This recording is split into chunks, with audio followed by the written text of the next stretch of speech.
For the purpose of our colleagues joining us today, we will welcome again our chairman of the committee for planning this program, in the person of Professor Felix Kuchinaji, to give us a welcome and to opening today's session. Let's welcome him, please, with a clap. Acting Vice Chancellor, Registrar, colleagues, deans, and all the senior staff and members here present. Good morning to all of you. Yesterday, we started our colloquium dubbed Strategic Leadership for Maximum Impact in a Secured Cyberspace. And we were treated with leadership topics yesterday. And from the leadership topics came out that the leader, in the leadership cycle, there should be a leader, there should be members, and then there should be a contest. Now, leadership occurs within time and space. And this space transcends the physical and then the virtual. As a university, we want to be visible. And the virtual environment can make us visible, but it is dynamic and borderless. And so it is open to risk. Because we are all members and leaders, there are leaders here, it is good that we protect ourselves personally and then the institution from these cyber attacks. And in view of this, we have organized this, the second day, the cybersecurity in organizational management, so that all of us can join and know how to protect each other. Because if you don't protect your space, you'll be compromising the institutional cyberspace. So in view of that, I want to welcome all of you for the second day, as we'll be treating cybersecurity in an organizational management. And that one, I welcome all of you once again. Thank you.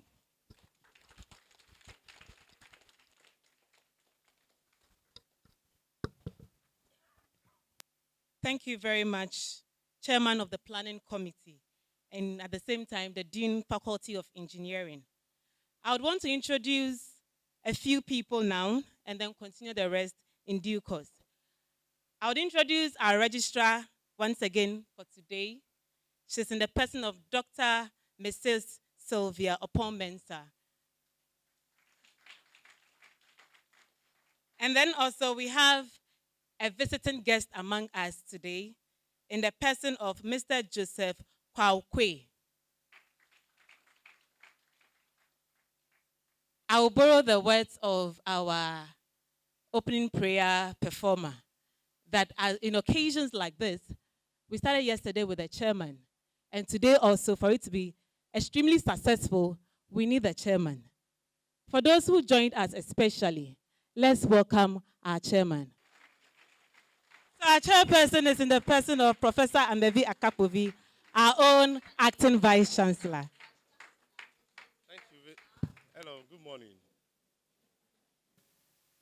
I'm excited and happy that after a day full of events like yesterday, we are still energized and happy to sit around the table today to tackle the second day and the second session of our colloquium with the theme Strategic Leadership for Maximum Impact in a Secure Cyberspace.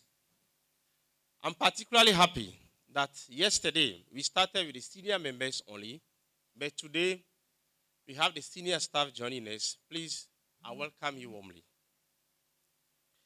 Today's event represents the third edition of our summer school, and you are aware, particularly today's session will deal with the cyber security issue. Yesterday, we dwelled more on the strategic management, and I'm happy as you try to recollect what happened yesterday. In fact, particularly if you ask me, I remember the story about the king and the elephants. I like that story.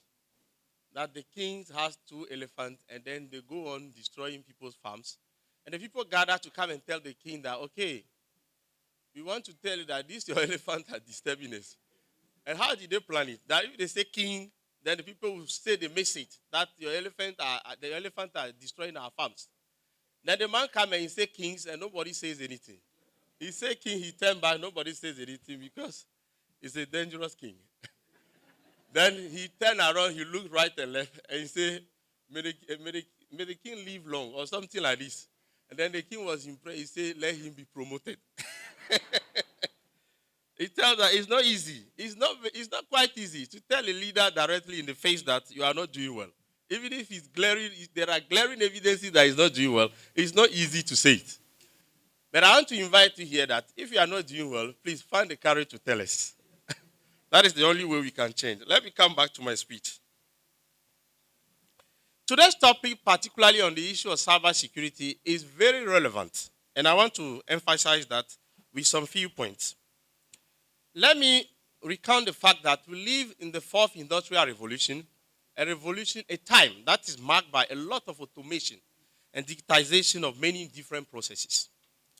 So we indeed live in a digital era where majority of work we do, even in the university setup, have gone digital.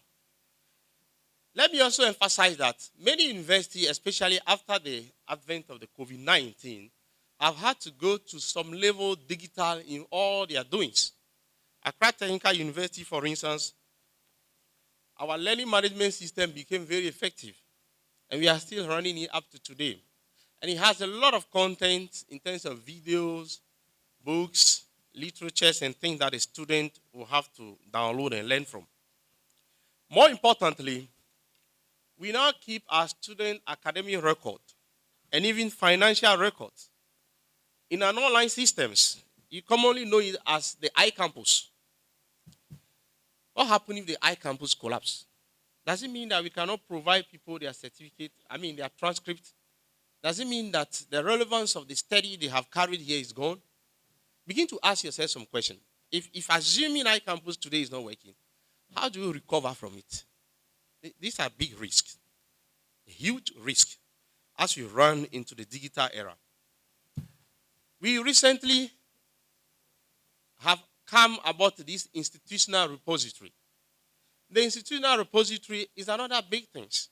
This, again, is something intangible. You cannot touch it like this. It's not a physical resource. It's a virtual thing, but a very, very important in the life of our university, which is used to assess us outside the confinement of this small place we are.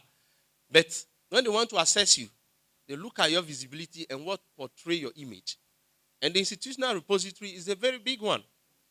It has content on each researcher in the university, the papers they have published, the student project work, and many more to come.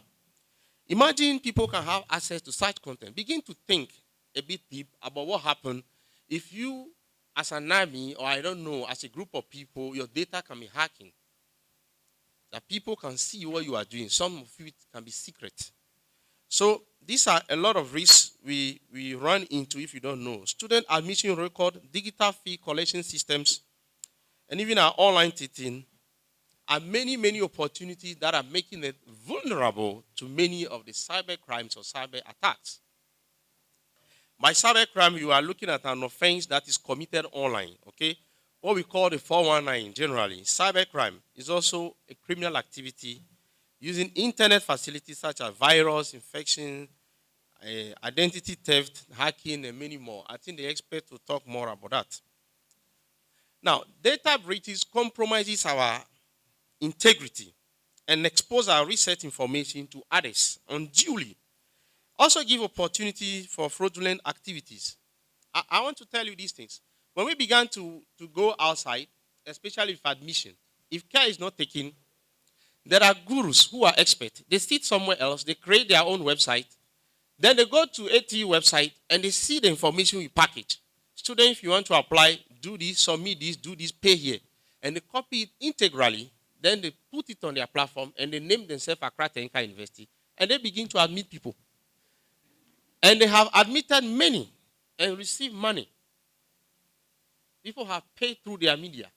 This opportunity you create for fraudulent activity if care is not taken to secure how you are moving, in the online platform. Cyber attack can disrupt classes. In some instances where university have to rely heavily on online system, cyber attack can disrupt classes and close university for days.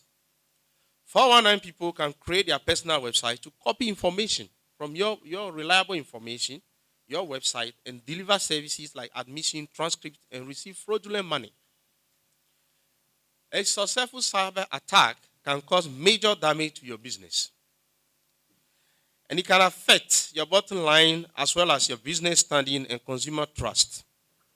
The impact of a security breach can be broadly divided into 3 categories. Generally, is to steal your money, financial. That's the first category. Or reputational. Your reputation is at stake when actually people who have studied here cannot even get a transcript after 5 years. And I can assure you, people have studied here, we are almost 75 years, and then people have studied here and they can come for transcript as back as 30 years back in things, and we're able to find them. And that actually increases the trust in the institution and how we are handling affairs. But if today we have gone fully online and we are not careful, that some of these data may be due to situation, unforeseen situation, we cannot produce them, it affects our reputation. Reputational. And the third category is legal. When you have problem, just like the story Madam gave yesterday again, the robbing of the bank. After they rob the bank, then the bank manager sees that before we declare that the bank is being robbed, let's also fill some holes. Then we add it to what the robbers have taken. That's great. There are people having issues with transcripts, with finances and things. The moment they come to know that your institution collapsed by one system or the other, then they made legal claims of things that were undue. So legal. We staff can easily, and the reason why this is important to me is for us now. What is our take in it? We staff can easily be lured into this crime by our ignorances. The fact that you are ignorant of the law does not exempt you. We can easily be the real reason why people are finding information to do what they are doing. Because sometimes of lack of assertiveness or judgment. The game is to release vital information without even seeing that, appreciating that the information you are releasing is natural fact, is vital. Such information include authentication. People easily can give their password. Oh, we want to do this. You are not there. Oh, this is my login and password. Dangerous. Meanwhile, with that access to your login and password, people can do things that can change many things in the way we behave here. Access to people, or you go yourself and then log in another computer where you are not supposed to, and then you leave it open, the person can re-enter your account and do many things. Ignorance on the way we do things. Please do not fall victim and do not be coerced into cyber attack. Let me say that the average potential losses due to cybercrime could reach half of banks' net income in extreme cyber attacks. This is something to picture how dangerous this can be.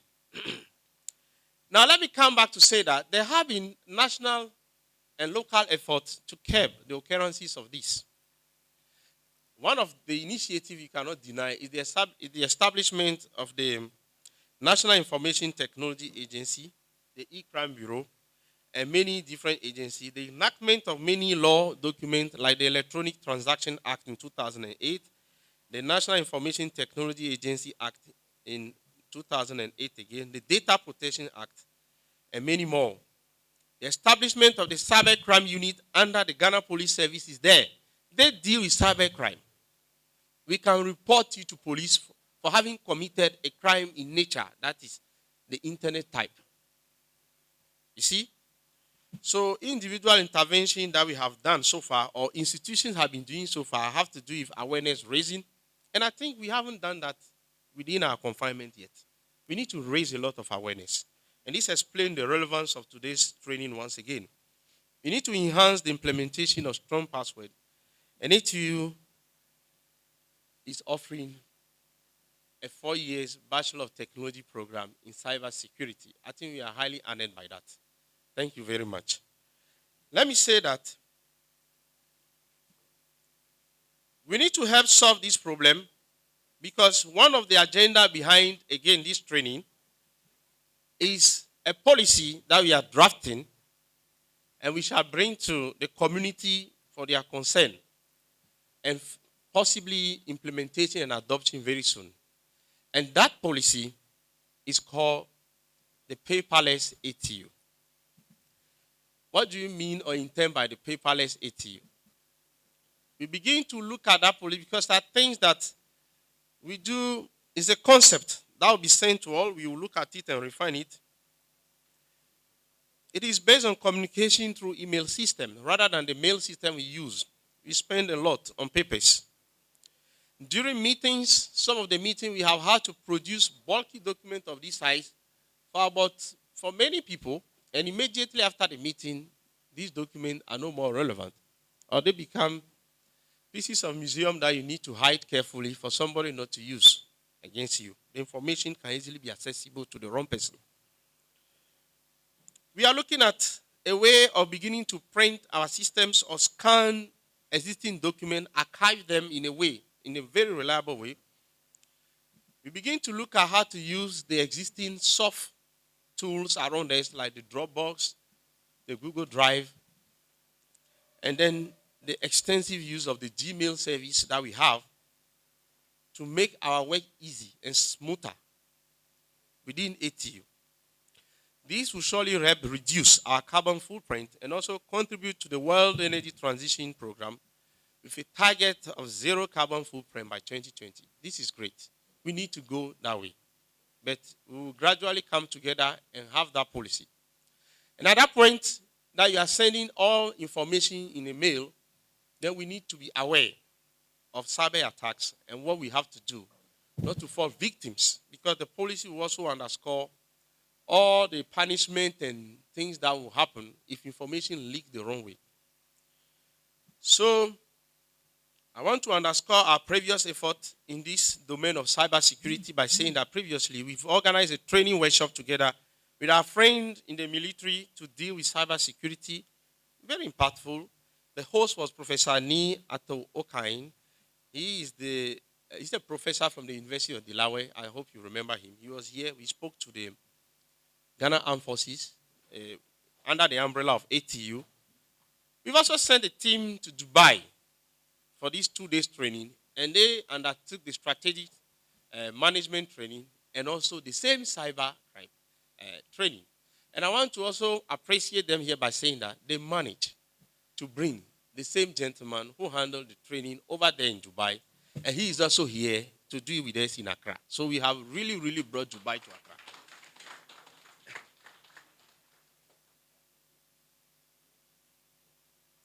So we hope that you enjoy the training, learn a lot, and prepare to implement soon to come the paperless A.T.U. policy. To the Department of Computer Science, we throw them a challenge to begin to think about organizing relevant short courses, not necessarily 4 years, out of the 4 years program, some short courses that can be dedicated to training people, the staff, and then other people, on skills they need to manage as much as cybersecurity is concerned. We hope that very soon they'll foster a collaboration with ICRAN Bureau and bring it for an MOU to be signed with A.T.U. May God bless you all as you listen to the presentation. Long live A.T.U. and enjoy your training. Thank you.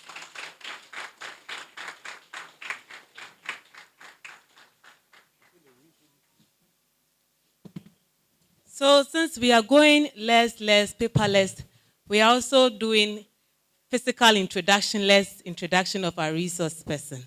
So we'll take a video play of his profile. Thank you. Ethical hacker, payment card industry professional, certified Mode 2 instructor, and certified e-crime bureau. Ladies and gentlemen, help me welcome Mr. Joseph Kwao Kui. Right, I think they can cut it now. Right. Right. Okay. So I think first things first. So the middle name is Colloquium, right? So the Kwao it's not Kwao Kwesi. It's Colloquium. Okay. It's Colloquium. So that's the name, right? Yes. And And good morning to all of us. How are you doing? All right. Before we start anything official, right? I want us to turn into criminals for the next 10 minutes. Right? So basically what it means is, whatever criminal instinct and anything that you have in you, right? Even if you are a past criminal, channel all of that, right? And if you are a future criminal too, of course, you can aspire for that. Right. I want us to do a little exercise. So you may need your notepad. All right, okay, sure. So can you see the screen? So there's a building there, right? It's like some kind of mansion or something. This is the objective. First and foremost, whose building is this? See, I told you people were future criminals. Let's go to the main objective. The objective here is this, right? I want you to look at this building, right? I want you to inspect this building, right? I want you to look at the building, inspect whatever it is you are seeing here, right? And I want you to find a way we can break into this building and then make away with something valuable. So what I want from you is your strategy. Since you've gone through leadership day one, and then you are familiar with leadership and what's a leader and all of that, what's your strategy for breaking into this building? By analyzing it, and then let us know your strategy for getting into there and then stealing something valuable. You have 5 minutes. Go. I said we are all thieves in this class. For the next 10 minutes, we are all thieves. Okay? We are all thieves. Okay? So I am thief Joseph, right? And you, madam, you are thief what? Thief Ida. Okay? Please, no one should call her thief Ida after this class. It's just for the class. But we are doing an exercise, and you understand the importance of this exercise when we are done. Right? So think like criminals. Go. I want your strategy because I'll call you out to tell us your strategy. Right? And then we will all evaluate your strategy as to whether you think it will work or not. Our objective is simple. You are getting into this building undetected. Or you shouldn't be detected. And we are going to steal something valuable. All you have now is the picture of the building. How are we doing that? Let's go. Okay, I believe you have your strategies ready, right? Pay close attention to the people who get the correct strategy. These are experts. So I will use a drone and connect it to a phone outside the building. Okay. And then the drone will help me to know where specific cameras are. Keep an eye on this guy.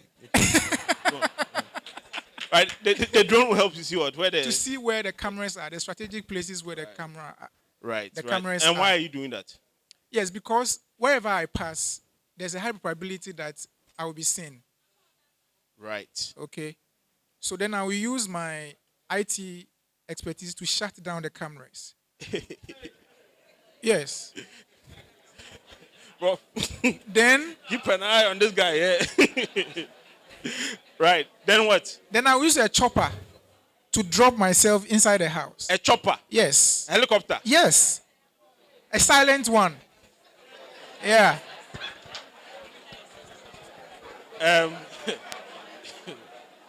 See, there's something about crime, right? There's something about crime that we all have to appreciate. Now, thank you for the drone bit. That was good. The second thing about this is crime, right? Crime has to make sense to the criminal. What I mean by that is a criminal shouldn't spend 100,000 cedis to steal 5,000 cedis. So if you're going to get a chopper and you're going to fuel it to drop into Asafajan's house, this one, the criminal analysis is not checking. But I'm okay with your first strategy. Now, I'll come back to say, I know there are a lot of opinion. I'll come back to you, okay? So please note down the opinion. We'll take about 3 more, then we'll get on to the main thing. Oh, you also said the chopper. I was thinking that I can make friends with the security first to learn their security system in place. And then after I've learned the security, I'll study very well and then try to find a loophole. Wow. Okay. How many of us agree with this strategy? Do you have anything different from what so Sir at the back wanted to say something. I'll come back to you, sir. Hello? Yes. So one thing that I've observed in Ghana is that whenever there is a chaos or annoyance somewhere, irrespective of where you are, you want to draw near to see what's happening.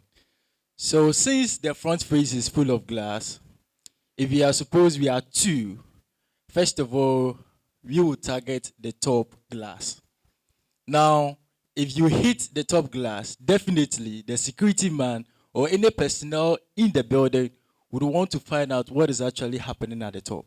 Boss, this one is like you've gone more than even strategy. This is an example of something you've done. Okay, go on. so so you so the distraction, the sound, right, will draw attention there. Yes. Then what? So all the residents would like to go to the top to find out what is actually happening. Right. Then, even though if there's a CCTV camera, definitely there is a disguise to wear something that will cover your face and everything, and you enter through the front gate. Thank you very much. This your approach. It's a Hail Mary approach. You know, it has to work once. If it doesn't work, there's no other plan B. But thank you very much for that. I like the distraction thing. You see it happen with people who go to circle and get picked, right? People pretend to be entering trotro in public transport only to pick people's pocket because in the heat of the moment. So I agree with that. It's a very good strategy, right? It's a good plan. Say, I'll take I think 2 more and then that's it, right? Yes. So first, I'll need to determine the value of what could be there for me to want to steal. Okay. Because that will determine the amount of time and effort and resources I'll put into it. So for it to be worth my while, I would know that I can spend a certain number of days observing around the house to see what security fixtures are there, fences, CCTV. Then thereabout, I'll observe for a number of days to see how many people come in and out of the buildings, which I can take advantage of, and what kind of activity goes on at different times of the day. And then based on that, I can determine systematic strategies of what to pick. I also need to determine getaway strategies so that if I'm able to get in, what are my strategies to get out? You passed, okay. Senior thief, okay, you passed. Okay. You have to start doing your PhD in this particular topic. But that's very good. Okay, I'll take the last submission and then we'll see what we are doing, how it links to the major topic of why we are here, right? So, say go ahead. Yeah, thank you. I'll try and get myself employed as a maid servant in the house. Thank you. There's no $1 million in this house, so relax.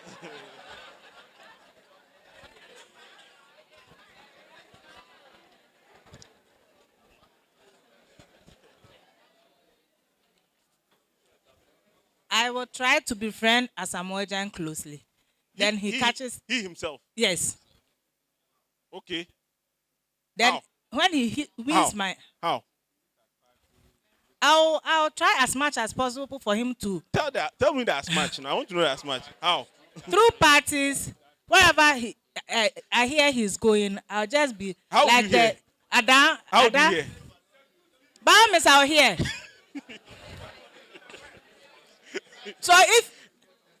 So once you befriend him, then what? What's the plan? When I win his heart, then I.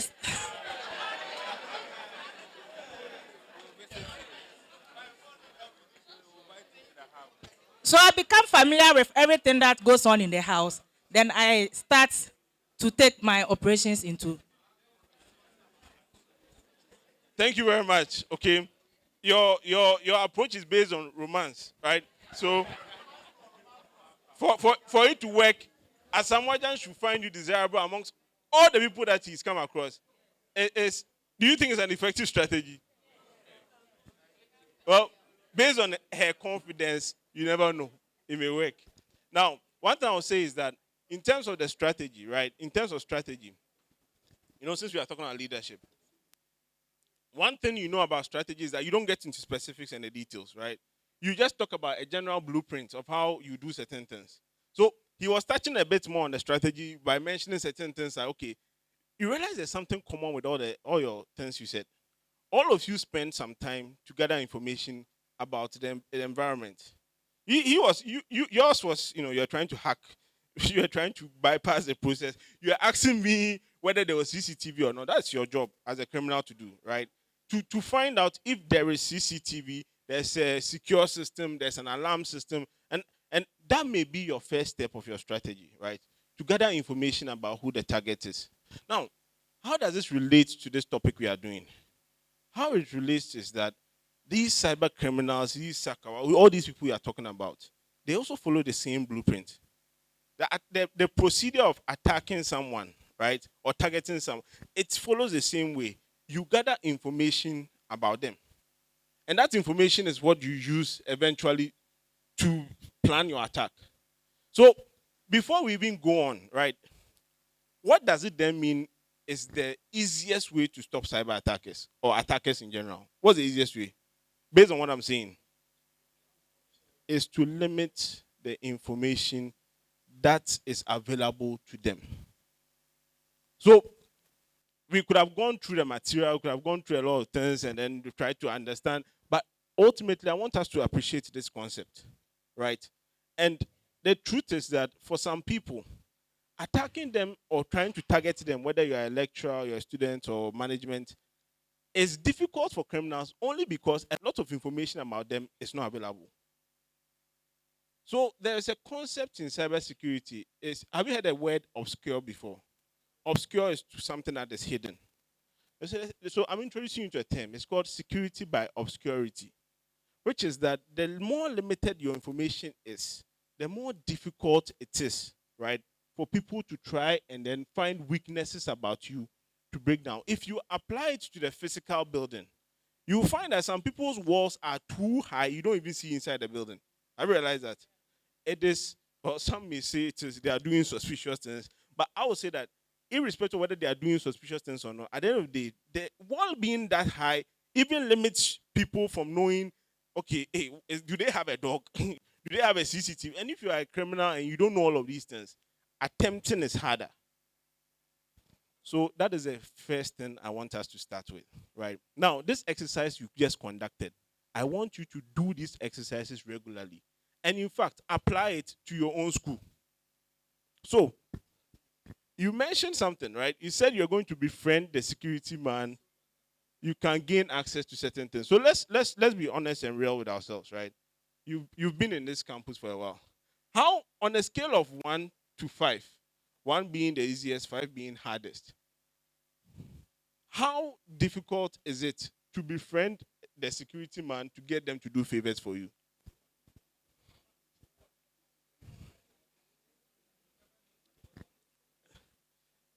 You can show your rating by your hand. So if it is a 1, you can show a finger 1. So let's rate. How easy is it to do that? 1, 2. You will give 5. You are saying it's difficult. They will not. Okay, so say, do you want to put that to the test?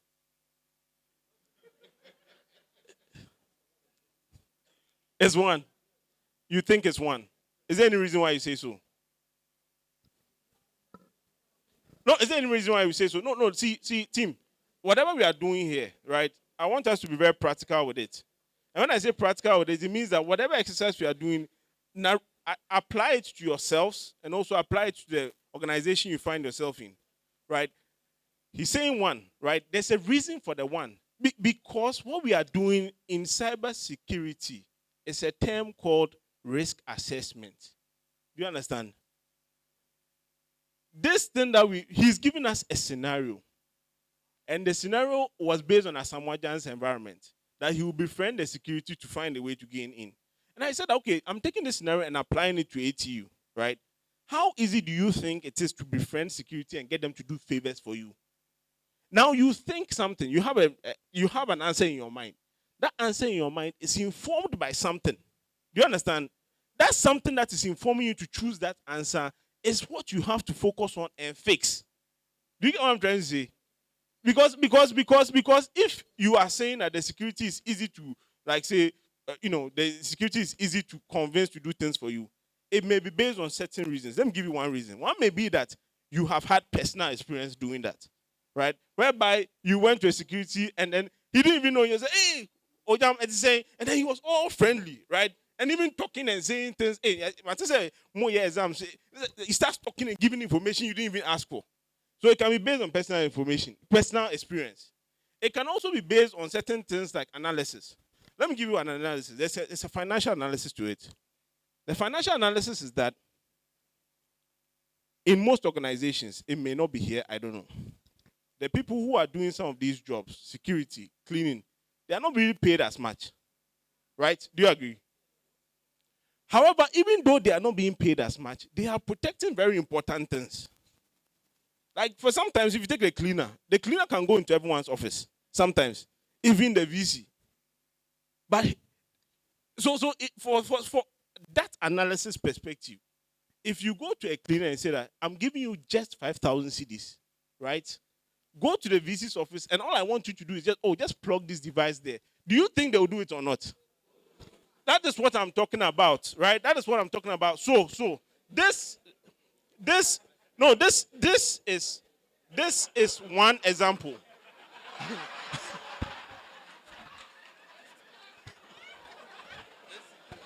No, the security people are here. They should tell us whether they will do it. Security, will you do that? 5,000. Please, where are the security people here? They are not here.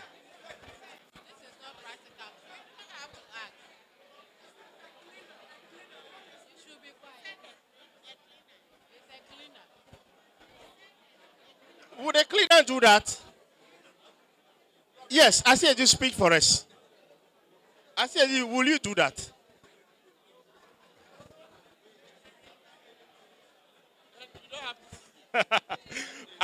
I don't expect them to answer that we will do it, right? No one's going to say we will do it, but I mean, it's analysis, okay? It's analysis, especially when the risk of detection is very low. Like, for example, I say, go take 5,000 CDs. I've already transferred the money to your Momo. Just take a drive and go and connect it to this machine in this office. You don't even have to wait for long, then take it out. Maybe like some 2 minutes and take it out. That's what I mean by the risk of detection is low, because the chances of being caught, unless there's monitoring in place and what, is very little.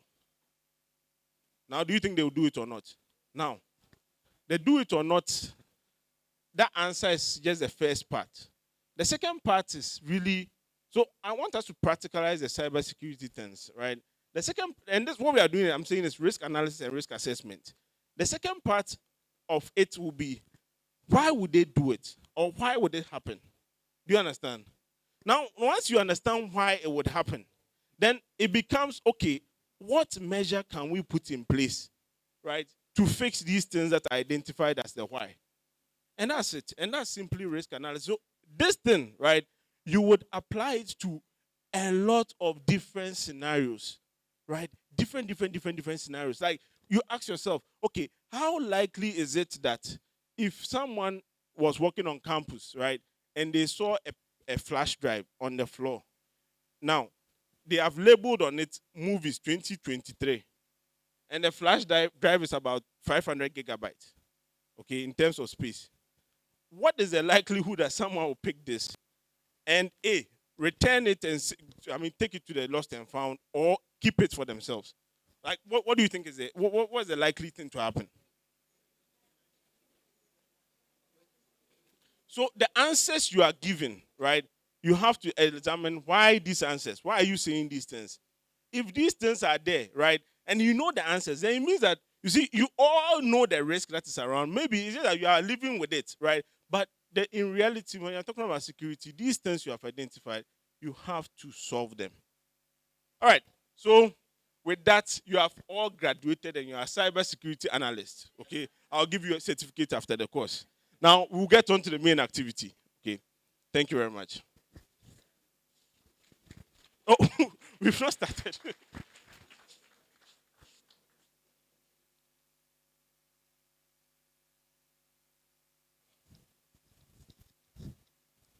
So basically, what we'll be doing is this, right? We'll be looking at, so a lot of the things I've really just described and we've done is part of the overview of what we are doing today, right? But we also be looking at certain risk. You see something called Cyber Risk 101. I gave you one scenario. I mean, I didn't even give it to you. VC gave it to us. We'll be looking at other scenarios, right? Ones pertaining to IT environment, right?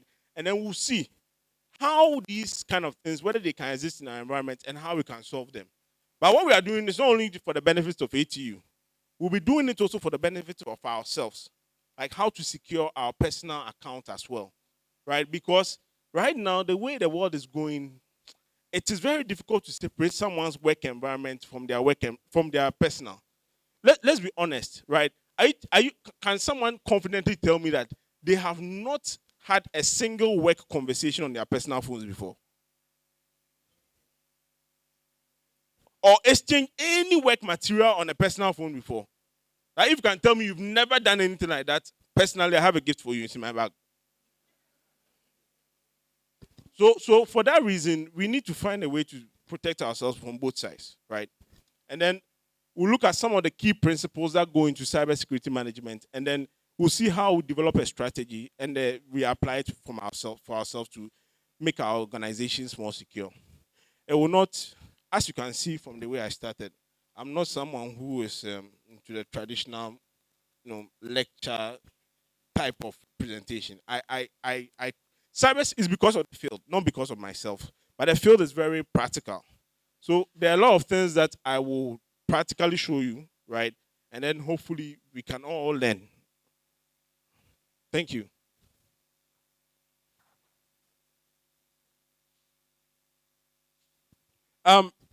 So I just want to mention that I'm of course, I'm the cybersecurity leader at E-Crime Bureau. E-Crime Bureau is not a government institution. It's purely private, right? It's a private institution. However, we started some 11 years ago in the field of cybersecurity and doing investigations when it comes to computer crimes.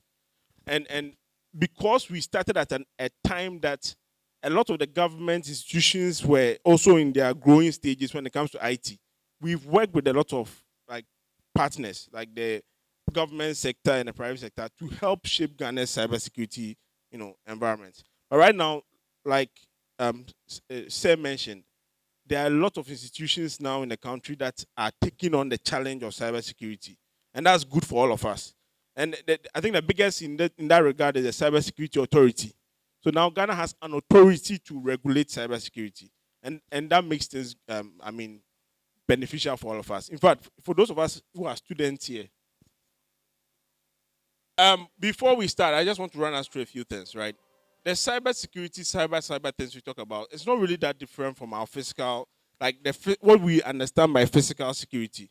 And when I say physical security, some of you have house, like when you are leaving your house, you lock with padlock, you do a lot of things to secure the place. So in just a few minutes, right, I just want to run you through certain similarities between the physical world and then the cyber world. Okay. Are we good?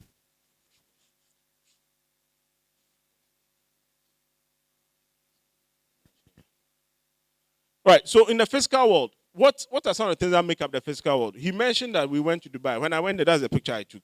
Right. It's a very nice place. I'm even surprised all of us came back. I was expecting people to run away. Right. That is the physical world. Right. And when we say the physical world, what do you know about the physical world? Well, you can see it. Right. You can touch it. You can interact physically with the physical world. Now, let's look at some of the similarities of the physical world as well. It has problems, right? So some of the problems include things like this. There's armed robbery and acts of violence in the physical world, right? Like they are dangerous in the physical world. There's pickpocketing and burglary. Has anyone's phone ever been stolen before? So yours is even more than one. You should get close to that pocket. Then there's natural disasters. Flooding and things of that sort. You've been seeing the news recently with the rains. You saw what happened. But my point is, I'm giving some characteristics of the physical world, and also the dangers of the physical world, right? Everything I'm doing, there's going to be a mirror version of it in the cyber world as well. In the physical world, we have people we call good and we have people we call bad, right? Okay, how many of us are good? How many of us are bad? How many of us are undecided? This is a very interesting class. The good is not the full class. The bad is not the full class. Undecided is not the full class. So the rest of you, who are you? But the point is, right? The point is, in the world, we find people, if you go in with a binary system, people we call good and bad. And it's based on the actions they do, right? Again, all of these are the physical world things, right? And how do we fix the problems we talk about in the physical world? Well, for some people, when it comes to things like theft and all these floods and whatever, they sometimes get insurance, right? Insurance is one of the ways we fix these issues. For some people, they get physical controls like burglar proof and all of those things.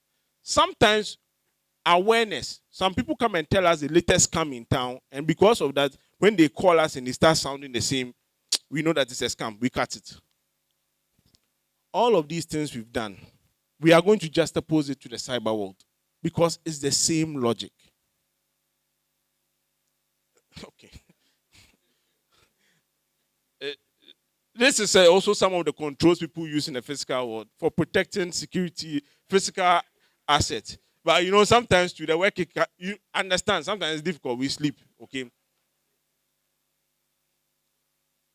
Now let's go to the cyber world. Now, with the cyber world, I want to show you something. Now, this is where I break into demonstrating something for us, right? And whatever I mentioned, you can note down these websites and then these resources if you want to check it out in your own time, right?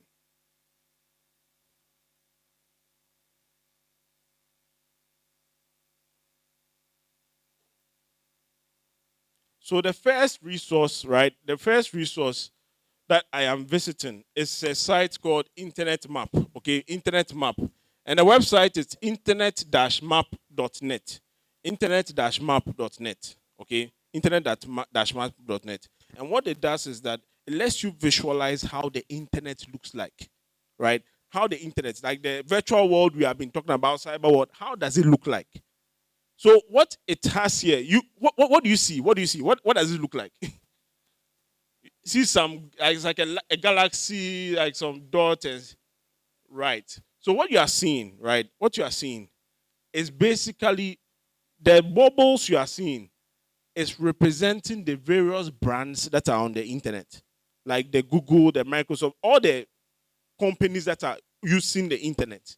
The bigger the bubble, the bigger that particular company is and their asset is online. Do you see that? Right. So this is how the internet looks like. You can visit it on your own time. Now, I want to show you the other side of the internet. Remember I said something about good and bad people, right? In the real world.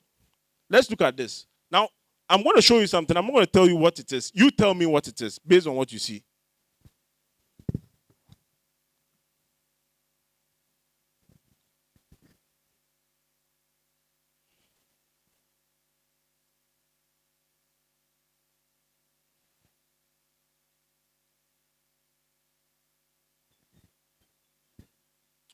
Can you see the screen? Can you see the screen? Madam, what are you seeing? Like, what are we observing? A map. A map. In terms of the map you are watching, like, is there do you see anything happening? Unless the screen is not so clear, do you see some lines flying? Right. So what are those lines? What are those things flashing?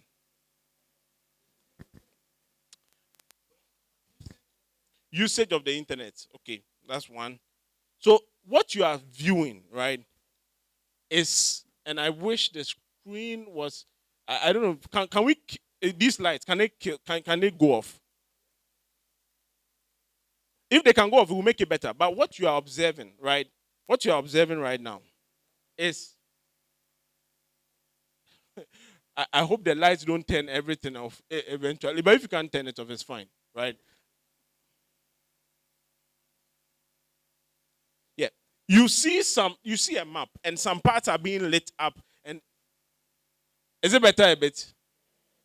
Okay, you see a map, and there's some lights. Some of the places are activating, and there are some lines flying all over the place. Basically, ladies and gentlemen, what you are observing, right, are live cyber attacks happening right now. Oh, yes. What you are observing are live cyber attacks happening right now. Yes, right now. So what you are seeing and the different maps activating and lighting up are the places where, so the lines are showing the origin of the attack and where they are going. And this is live. You see, once in a while, you see even the African continent, once in a while you see some bullets will fly away. This is live. This is live, right? And the reason why I want you to let it sink in that this is live. What that means is, you see, physical crime, the ones that happen in the physical world, like someone come to rob you and those things, right? They happen at a point in time, right? In fact, they happen at one place, like it is confined to a particular place at a particular time. In the world of cyber, it doesn't work like that. You see, we were saying a very beautiful term that was very popular, like we are a global village, right? We are a global village. What does that mean? What it means is that physical crime, unlike the way that your houses, where do you live? Your locality, where do you live? North Kaneshi. Say, where do you live? Amasaman. Say, yourself. Adenta. 3 different places, right? The person who is at North Kaneshi and the issues that affect North Kaneshi is not the same thing that affects someone who is here. However, with the cyber world and then what we call the internet, and what has the internet done? It has come to network all of us. It has now become like, if you are living in Amasaman, if you are living in North Kaneshi, wherever, it's now like as if we are all living in a compound house. No, think about it. Because, you see, you can easily call someone, you're calling someone in UK, you're having a chat with them. That's the beauty and the good part of it. But the reality of it is that it's as if we are all living in a compound house.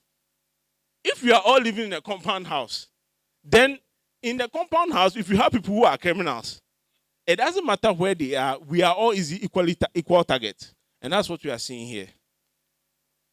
In the world of cyber, attacks are happening always, constantly, every time. Because we are all in the same environment. And you can't say things like time, like, oh, it's 12 a.m., I'm going to sleep. Your 12 a.m. is someone else's 8 a.m. So you going to sleep, the criminal has now just woken up. So this is 24/7, around the clock. The reason why I want you to appreciate this, right? The reason why I want you to appreciate this is that it isn't that once in a while you saw some text message from Google and then you felt that, hey, someone is trying to hack me. It is always happening. On your personal account, on the school systems, whatever it is, at any point in time, people are trying to gain access into your environment. The other scary thing about it is that the people who are attacking, some of them are more knowledgeable in this field of the hacking than you. Or even me that they brought me as a resource person. People are better than me. And I can admit that because the internet, when did we start using it? People have been using it since. So, and all of these people are on the same global village like you. And in the same compound house as you. So that is the other scary fact. The expertise of the people who are trying to gain access to your system are sometimes more than what you even know. But this is the reality of the cyber world.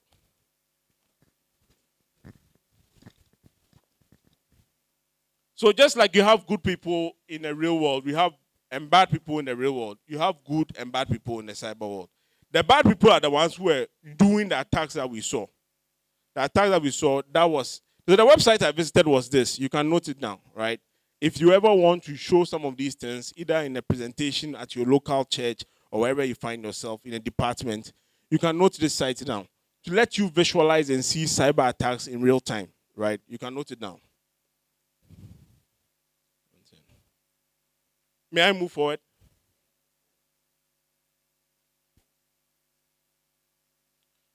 And most of the things that we saw in terms of the attacks are all things we can consider cybercrime, which is crimes done using the digital space. I won't go so much into this because I think VC did a very good job of explaining that.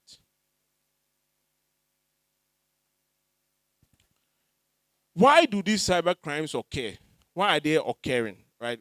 Aside the things I explained about being a global village and all of those things, the real reasons why these things are occurring is because the internet is growing. People coming online and systems coming online is growing.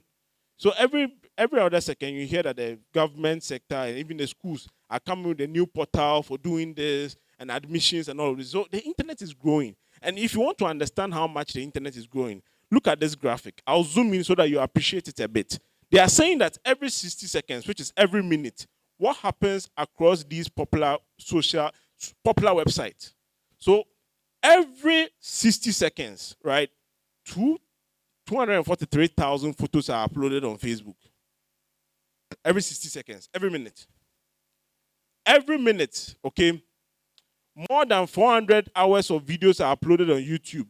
Every minute, 23 million messages are sent across WhatsApp.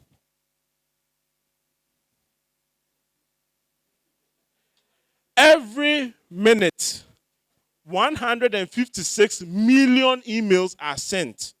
You get the point. The point being that the internet and its usage is growing. These statistics are even about 2 years old. It's even more now. And it's because we are using the internet and the computers more and more. Now,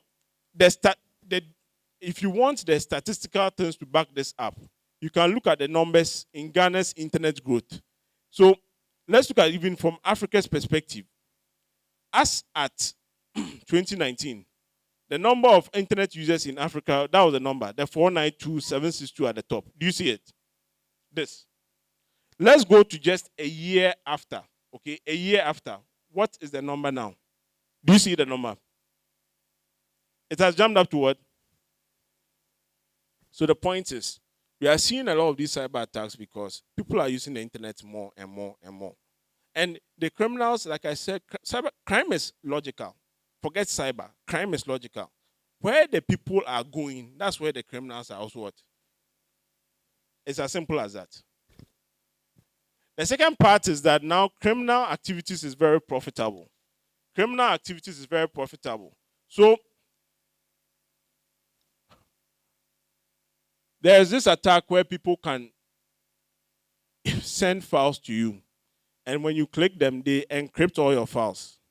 And then you have to pay money to get your file back. Has anyone experienced that before? Oh, sir, feel free. Thank you. You're the one who was courageous enough to... Me, myself, I've experienced it, so we are the same. Don't worry. Were you able to get your files back? You deleted them. The thing is, with this kind of attack, all the criminal needs to do is find a way to get you to click a file and download. Now, it is extremely easy to do that now. And I'll show you what I mean by that. This is a particular website.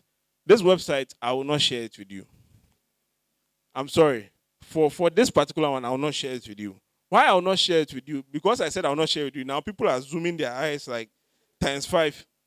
The reason why I will not share this with you is that this site, so that attack I was talking about is called a ransomware attack. Like, you know software, right? The term software.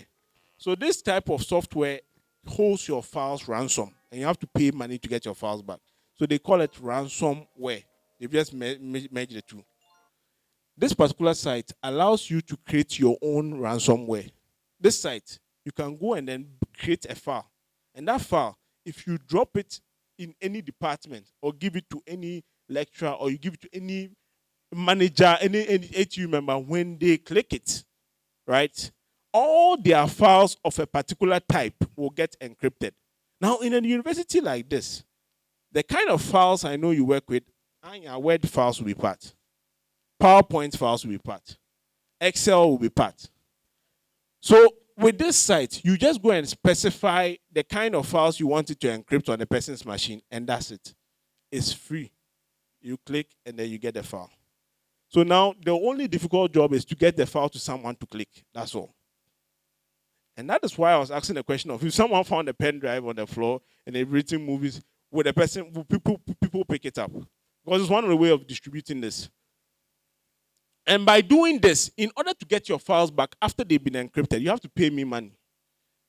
And imagine if I infect about half of the school here. And all of you, I'm just charging 50 cedis to just get you your files back. That's a lot of money, right? So crime is profitable now.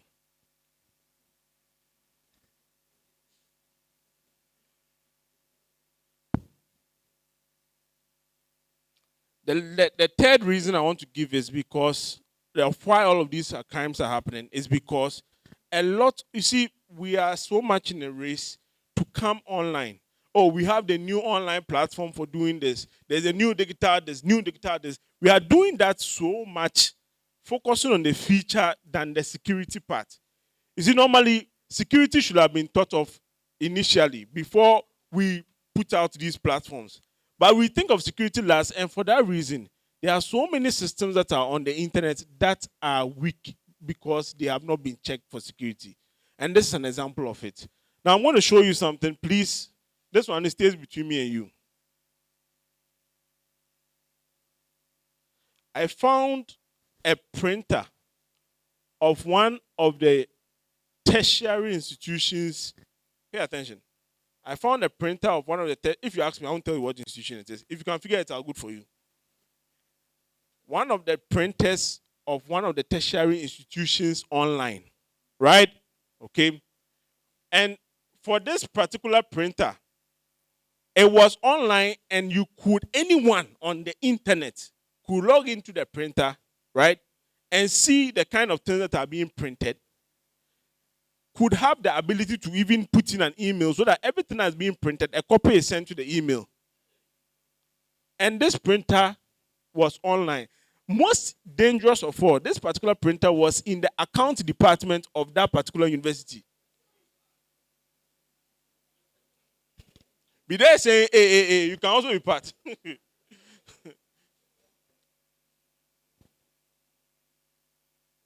And this brings me to the third reason, right, of why I say these attacks are happening.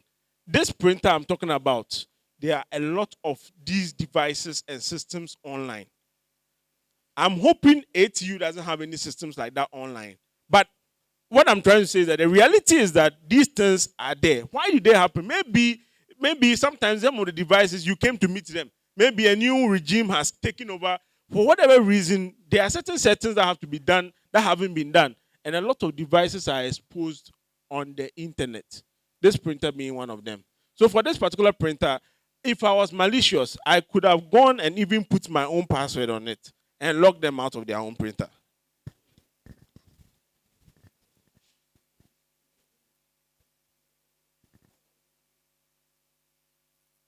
But most importantly, I won't say most importantly, the last thing is that sometimes some of these attacks are happening because people are just curious. Right? So what you are seeing here, I don't know if you can see, but there's some hacker that has been arrested.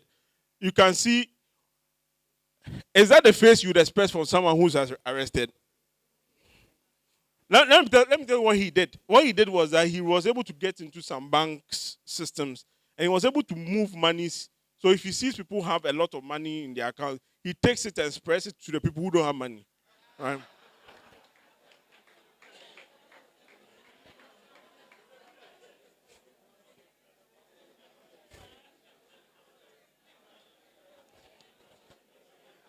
Of course, eventually he was caught, right? Eventually he was caught. But the reason why he did that was for fun. He could do it, and then he did it. And there are people like that who will go after your systems, either as a school level or organization level, or personally, just because they can. Not because of anything, but because they can. So one of the things you don't do, and this thing, I remember we did it as a country when we launched the Ghana Post Service. The CEO at the time came to say that the system is unhackable. Hey, don't say these things, please. Okay, because someone's excitement is to prove you wrong about that thing that you've said.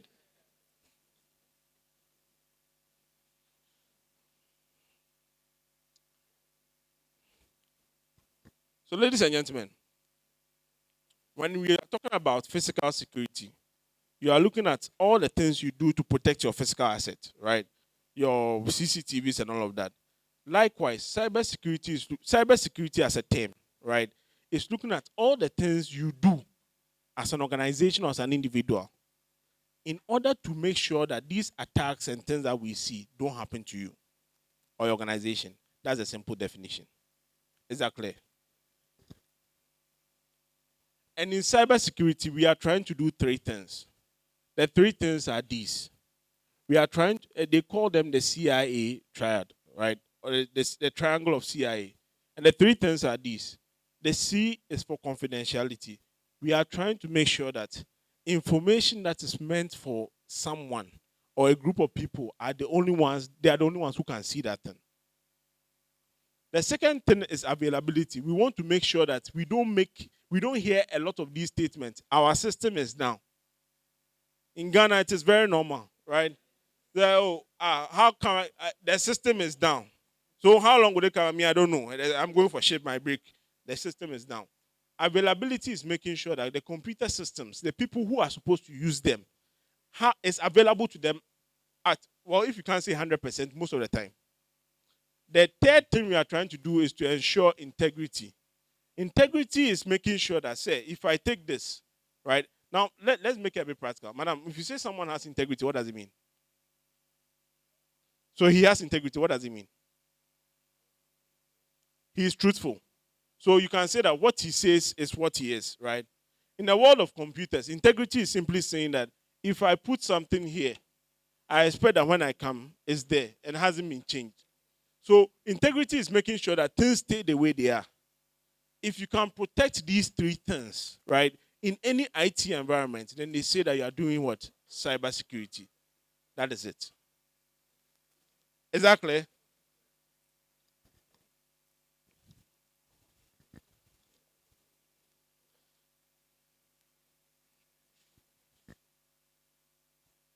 This is a priest in a confession box.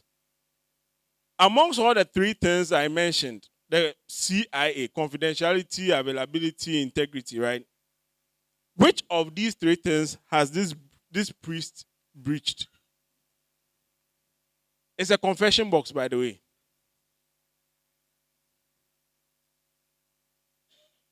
Is it A, confidentiality? Is it B, integrity? Is it C, availability? Is what? Some are saying it's integrity, some are saying it's confidentiality. Which one is it? All the three. So how does availability come here? Is available? No. So we'll decide between the confidentiality and integrity, right? In this case, if you go to a confession box, right, and then you tell someone, they say that whatever you've done, the sins and whatnot, what are you expecting? He should keep it without telling anybody, right? So the property I described, which makes sure that the information is supposed to be seen by only the people who are supposed to see them. Which one is it?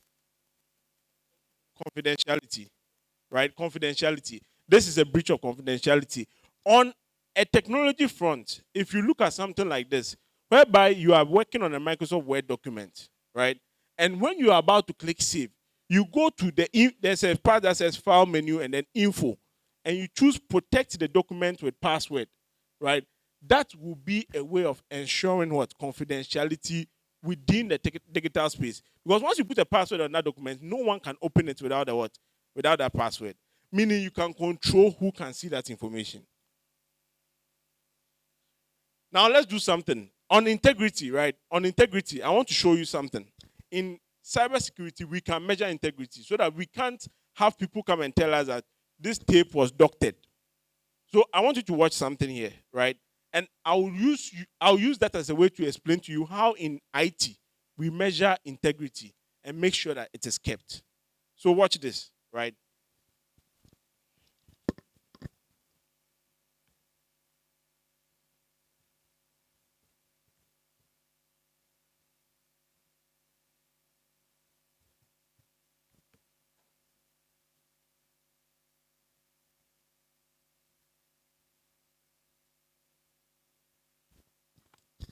Is this statement true or false?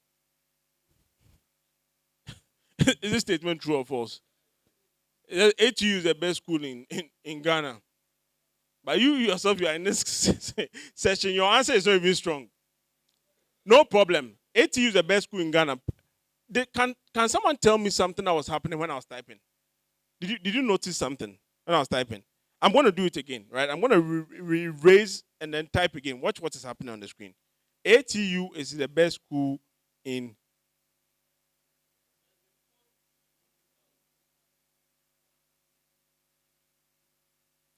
So as I'm typing, right, you see there's a code that is being generated.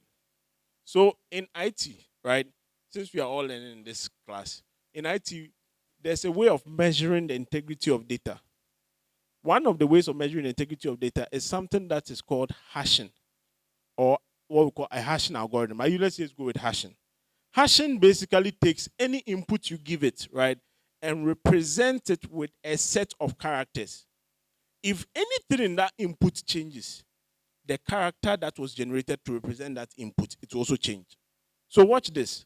The Ghana, right? I'm coming to change the capital G and make it a small g. Watch the code below. Did it change? And that is the thing about hashing. Even if you put a full stop there, it will change the entire thing.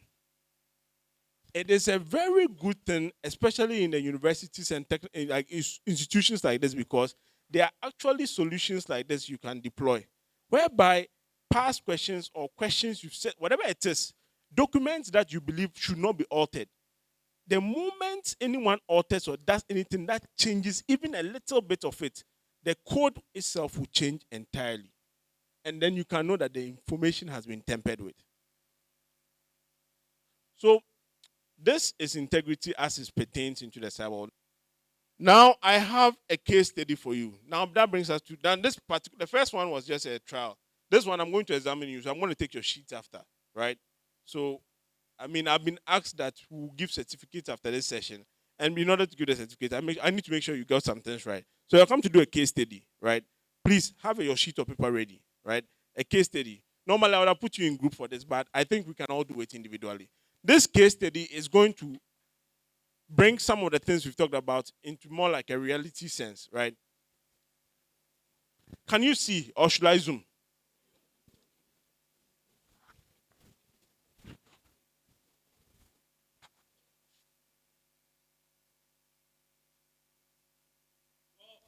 The disadvantage of zooming is that if I zoom, I have to go through it line by line because it takes over the whole place. So let's read it together, right? Now, it's a case study. Here it goes. Pay attention because you answer some questions after. As part of the senior management of Accra Technical University, yes, there's a new university like that. I'm the VC. You are revitalized after a leadership conference you recently attended. You have a new vision. The new vision is to establish new IT and IT security programs for the students. You will need to quickly expand your operations for that to happen. So, your receptionist, now this can be your front desk person, right? Stephen has been tasked to receive CVs from the public on job roles, including lecturer for IT risk management. We also want an adjunct lecturer for MIS. We are also looking for an IT security administrator. We are also looking for executive assistant. These are the jobs that we are interested in. And Stephen, the front desk person, has been tasked to receive CVs and job applications based on that. Are we clear so far? Stephen receives an email with the subject, job application, adjunct lecturer, in which the applicant drafts a standard job application letter in the email body and attaches a Word document, which is their CV. The applicant seems quite qualified from the email body based on what he has given you so far. So Stephen is the one receiving it. Now you are in the position of Stephen, right? We are going to open this CV that has been received, and then we'll go through the process. Are we all on the same boat? So this is the attachment that Stephen has received, right? It came from a guy called Philip, and that is the CV. And when he opens the CV, this is what he sees. Okay, so Stephen opens the Word document, and the CV, the words of it is jumbled, right? It looks like this, like some scrabbled messages. And he's saying that, okay, he can't see the correct things, right? But above the scrambled message, it's saying something. It says something went wrong. Do you see it? Enable content to load the document. That's the prompt. So basically, what he's seeing, he's not seeing it well because there's something that's gone wrong. He has to enable content in order to see that thing. But pay attention to something here. At the part, even though the prompt is saying that, look, there's another prompt at the top. The prompt is saying what? It's saying what? What you are observing, right? What you are observing is that the document that has come, that is a CV it's not loading well, it seems to be trying to launch something from behind the scene. But Microsoft as a platform or as a system you are using has blocked that thing. But you see, the document is trying to trick you to act it's trying to trick Stephen in the sense that it's telling him that you are not seeing you are seeing it in gibberish because you have not enabled content. Okay, so you go ahead and click enable content. So you are clicking it thinking you are going to make things visible. Please remember how the whole thing started. It was a CV you were receiving, normal CV.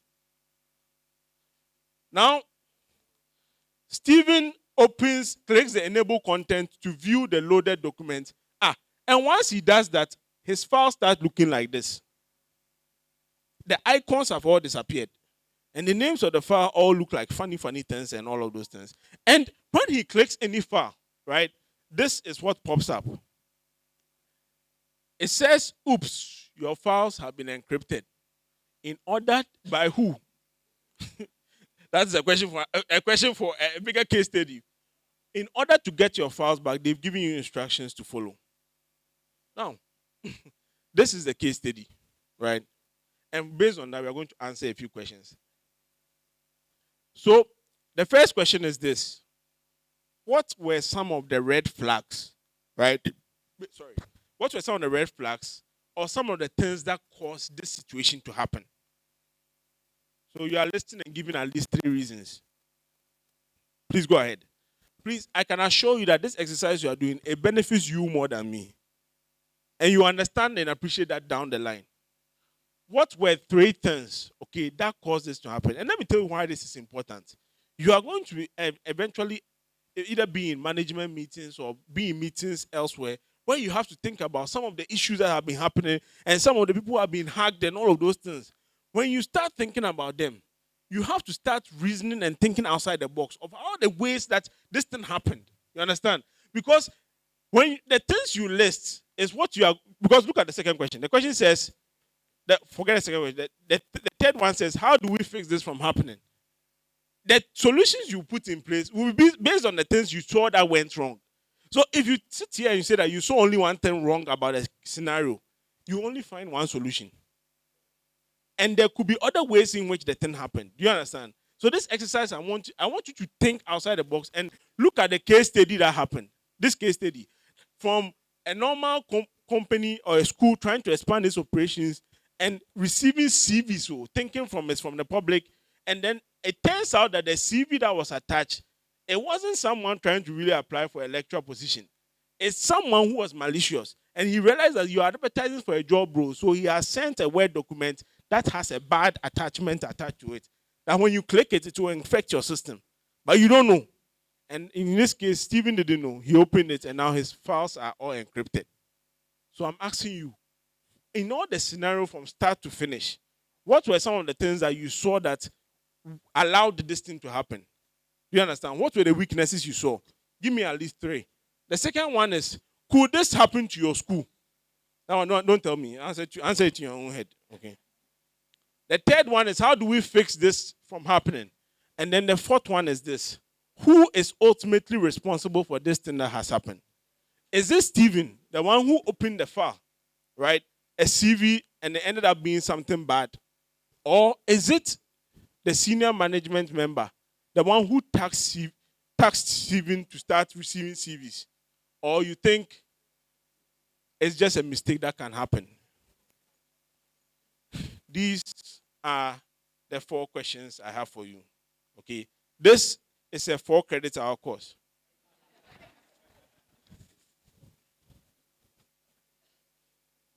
All right, so I believe that maybe in terms of your answers, you've gotten something so far, right?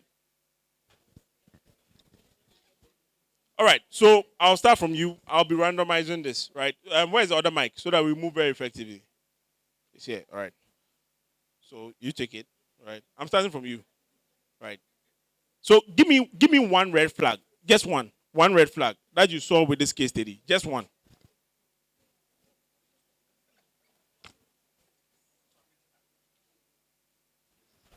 No security measures taken in place as far as the CVs were coming in. Okay. There were no measures taken in place or to consider Right. if there will be some risk. Fantastic. That's great. You see, he says that there were not a lot of security measures put in place in terms of receiving things from the public. And that's something that organizations, schools, especially institutions like ourselves, have to really be careful of. You run in cycles. And when I say cycles, it means there's a time for admissions, right? There's a time for certain activities. Even at the management or the lecturer side, they have processes they go through. That you allow for certain things to be sent to you, right? The question is, these things that are being sent, do you genuinely think everyone has your interest at heart? And they are sending genuine things. So the security there, I'll take it. There's someone at the back. Yes. Just one. Yeah, the secretary was ignorant about the risk of the Stephen files. was ignorant. Yes. Stephen was ignorant about the risk Ignorant of some of these things. Yes. So he didn't know, right? He didn't know. He's seen a file and he said that the thing is gibberish. He says enable content. So he's just trying to see the CV. And he doesn't know that these are some of the methods used by cyber criminals to infect people. So you're right. Ignorance is one, right? He's listed ignorance. You are talking about security measures. Listen to all we are saying. Because all we are saying, you have to find solutions to all of them. The solutions that you put to all of them will eventually make you secure. Now let's go ahead. The more you can find, the better. Hey, risk assessment impact. That's very academic. What does that mean? Can you tell us?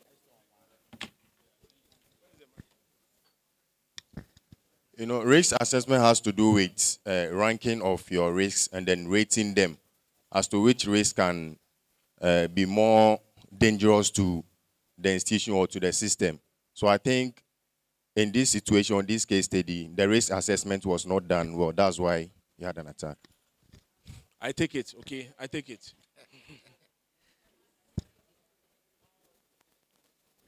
Oh, I thought the mic was over there. So I can hear you, right? You're saying malware protection is not enough. That means that once he downloaded a thing onto his machine, right? If the file was bad, his antivirus or something should have picked it up. But nothing like that happened. The reasons can be as many as you can list. And you can also attest to the fact that these same things you are listing, in finding solutions to them, right? There are no solutions you can explore. Now, my last question before we go on our break is, who is ultimately responsible for this?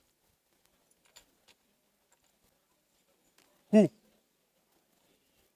Who is responsible? In this case study? Management. Management is responsible. Okay. IT department is responsible. All right.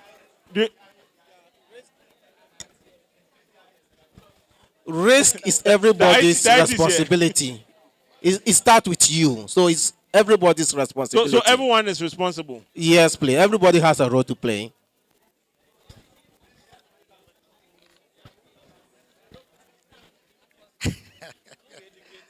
Hey, go ahead. Okay, so one of the red flags that you mentioned in the case study was that the person appeared to have qualified or looked very qualified in the body of the email.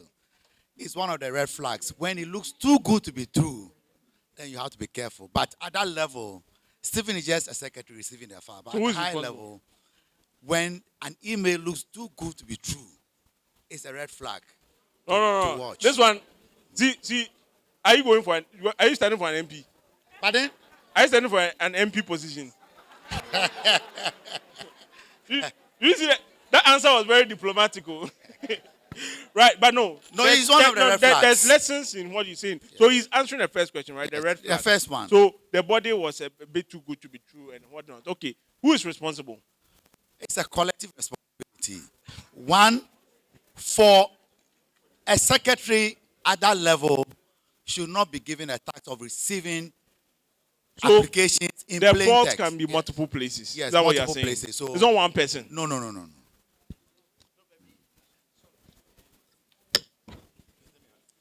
I think particularly for question 4, my interest is that, yes, he has made a mistake. Maybe you can accuse him, you can accuse other people. He didn't read, he was not too assertive, as I was saying. But the other side too, that he has not been trained. And I want to underscore the reason why we are doing this. We are doing this because we need to be aware people from here. We should be trained because such attack comes every day. So we should not be ignorant anymore. And that is the fault of management in the game. So the moment this training is organized and refresher training are organized, then the responsibility lies there for Stephen next time. Thank you.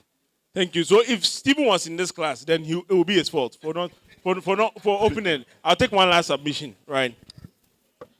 Okay, mine is on the number 3. How we can prevent this from happening. Right. Okay, so if you receive any attachment, you have to subject it to scan whether it is authentic or not. So some of the things that you can do to help you is you can subject the file to virustotal.com to see whether the various antivirus can help you assess whether the file is vulnerable or not. Right, sir. Now, Tim. He gave a very good answer, right? The answer, and I'm going to say good answer, it's one of the good answers you've all given, in the sense that he mentioned that sometimes there's an attachment. There's a website called virustotal.com that people can upload files to check if they are bad or good, right? Now, the reason why I don't want to emphasize so much on the websites now is that I would wish as an organization, this suspicious functionality is directed to your security team or IT team. Why I'm saying that is that with this process, even though the site is called virustotal.com, it can check if any file or website or link it has any malicious content there. The reason why I am a bit skeptical about that is that if you as a person goes to download that file and you slack and go and click it by mistake, because you have to download the file in order to upload it to the site to analyze for you. If you go and click it by mistake and it is some ransomware, well, by the time you get to Virus Total, you would have been totaled. Okay, your machine. I can be a rapper. So it is a good suggestion. I would say that this suggestion, technical people are the ones who should be in this. But normally for the normal people, right, I would wish that any suspicious emails or things like that are forwarded to our dedicated either IT team or IT security team to have a look at. It can wait. The email can wait whilst they do the verification before you take any other action. But aside that, look, it's a very good suggestion, right? There's feedback from the back. Now, as you can go and give me the mic, but as he's coming to give us our last submission and we go on break, what I'll say is this: the ultimate responsibility. First and foremost, I want to let you appreciate something. The exercise I asked you to do to see the red flags. I want you to keep this in your head. When it comes to the IT environment, right, things that can be red flags or what we call potential vulnerabilities or weaknesses can happen in three things. It can happen either from the people that work in the organization, the people who work in the organization. It can happen from the processes that they run, or it can happen from the technology that they use. So it's like PPT. People, processes, technology. And what I mean by that is an organization, sometimes the weakness will be in the process and the way they do their things, right? Students come in and then you say that they should register for a particular course, and everyone writes their name and then their phone number there, and they are passing it in the class. Now, the class, you think everyone is a saint there or what? No, because someone there is someone who does Momo fraud, all the names and lists that are going around, you just take a picture. And then we'll be calling people and then starting to do giveaways. So the process can be a vulnerable process. There can also be weaknesses in the people. In this case, the weakness was with the secretary. You all listed. He said, he has not been trained. Then it can also be weaknesses with technology. Madam, you mentioned something. You said what? There's no security measure at the email side. You also mentioned something like there's no antivirus or something, right? So all of these are technology things. So whenever you are asked to look at risk in the IT environment, consider these three things: the people, the processes, and then the technology. It is these three that will bring all the issues that you are likely to face. Let's take our final submission and let's go out. Yes, I also want to draw attention to data protection, that there should be measures put in place to avoid data loss when these things happen. So, for instance, if the secretary has all their work documents on the machine, they have lost all. But if you have central storage, you can make adequate provision for storage and backup, so that if the person's machine gets locked, in this case, they can still recover the data once the machine has been fixed. Thank you. Are you in IT? This is a strategic answer. I'll tell you why it's strategic after the break. Okay? You want them to what? Okay. Please, it will be fair that our IT team, before you speak, kindly introduce yourself. Let them know you, so that they know they are talking expert to expert. Otherwise, it's not fair to all of us. The previous speaker was IT person, and he is also another one. And so, please. You sold them. But we appreciate the feedback and all of that, right? The final question was on who is ultimately responsible. In this case, right, it's true. It can be multiple angles. You can't blame Stephen if Stephen hasn't gone training and he doesn't know about these things, right? But ultimately, in most organizations, right, they always blame, and I'm sorry to say this, they always blame the leadership when it comes to security issues, because all these things you have analyzed and all these solutions, most of it has to be approved at the leadership level. If you have to go and do training, leadership has to bring it together, right? So leadership is doing a good job so far. We are in this session, right? Yeah, so it's part of the measures. But ultimately, leadership plays a role when it comes to security, the ultimate role. Thank you. Let's go for break. Please, let's give it to our facilitator once again.